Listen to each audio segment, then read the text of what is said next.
We're getting close to the NFL draft. The Ravens have already made a lot of their free agent signings that they're going to have. So let's talk about who is the best player the Ravens have signed so far this offseason.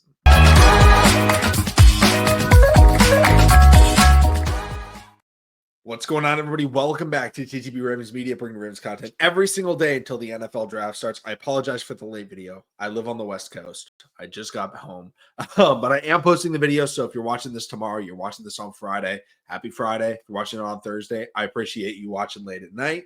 But I think I have a unique take on this topic, which is why I wanted to make a video now about it. If they make other signings, I think I could definitely, add into that. But looking at the Baltimore Ravens roster and their free agent, signings, I think there's one that clearly stands out for me. Now, they've made more than 3 signings, but I think there's 3 really that you have to look at in the running for best signing. I think it's Nook, I think it's Cooper Rush, and I think it's Chido Awuzie. I think those are kind of the 3 big signings the Ravens have had this year. And if I was looking at it, and I was looking at it as a fan, as a coach, as a general manager, and I was saying, okay, which one was the best? Which is the most impactful for the Baltimore Ravens' chances? And I'm going to say it's Cooper Rush. I think that is the best signing the Baltimore Ravens have made this year. And that's not to say Nook, Chido are bad signings. I love those signings. But Cooper Rush is a terrific signing for the Ravens. And I see a lot of people complaining about it, thus this video. First of all, Cooper Rush is a very good backup quarterback. Second of all, backup quarterback is a very important position in the NFL. Now, I see a lot of people say, well, if Lamar gets hurt, our season's over anyway. So why do we need a backup quarterback? First of all, that's wrong.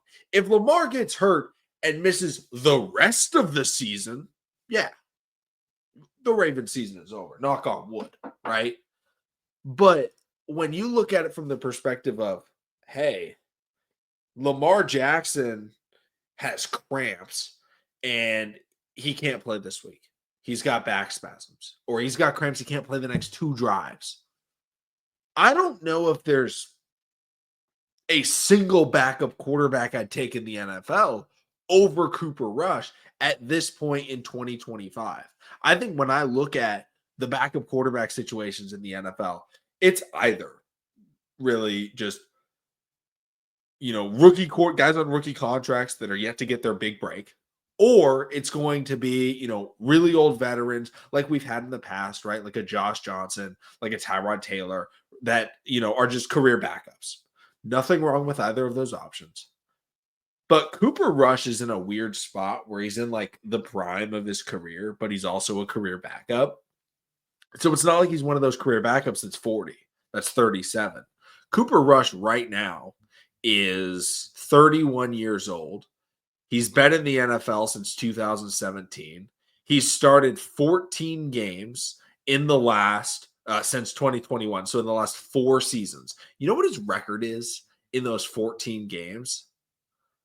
It's 9-5 as the starting quarterback for the Dallas Cowboys. And this is in situations where they would have no Micah Parsons, no Trayvon Diggs, no CeeDee Lamb.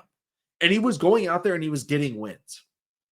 If the Ravens have a short-term injury for Lamar Jackson, being able to manage the boat, keep us afloat, is more valuable, in my opinion, than a CB2 or 3 that we can potentially still draft, right? We will draft a corner in this class. So don't think that getting Chido is just negating all cornerback need.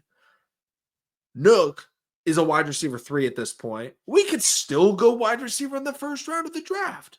And he would be better than DeAndre Hopkins at this point in his career. Not saying they're bad signings, but I am saying there's not a single player in this draft class that I would take and be like, yeah, we're in a better spot than with Cooper Rush.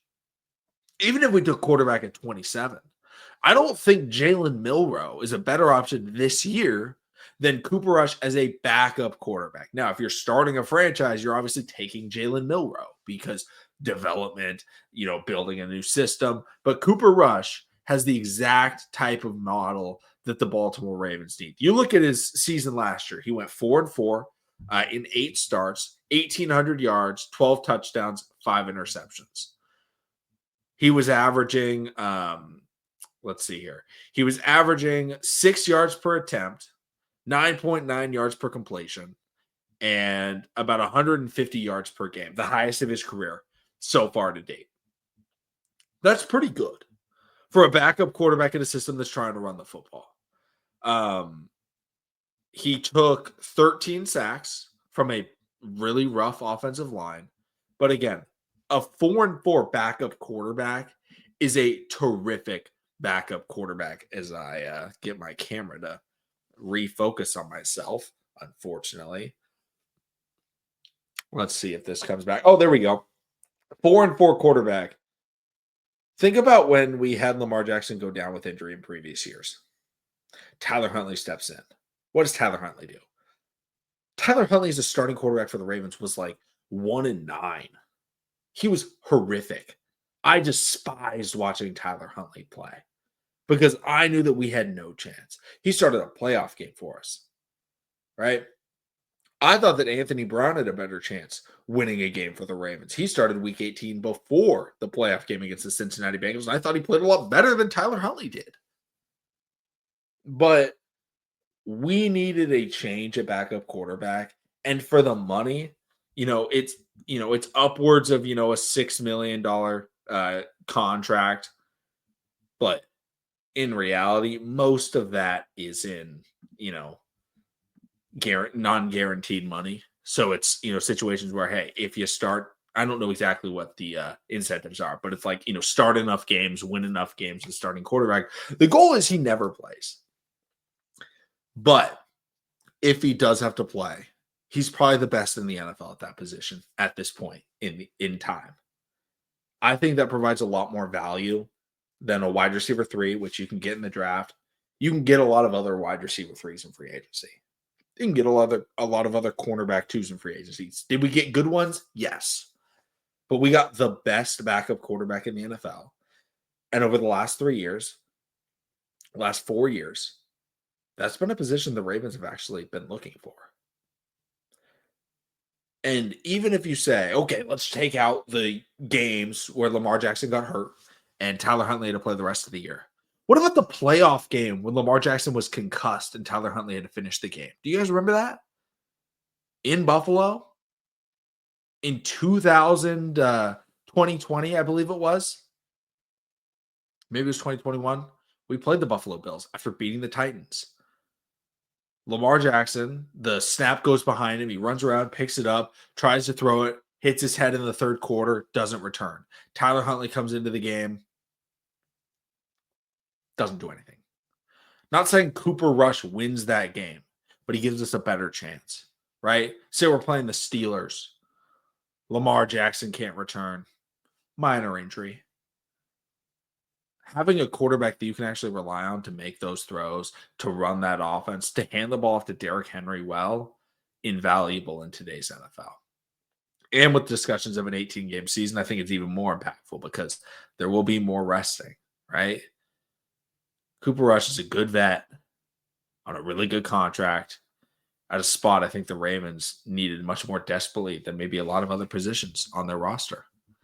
But thank you all so much for watching. Subscribe for more, and I'll see all of you again tomorrow with another take.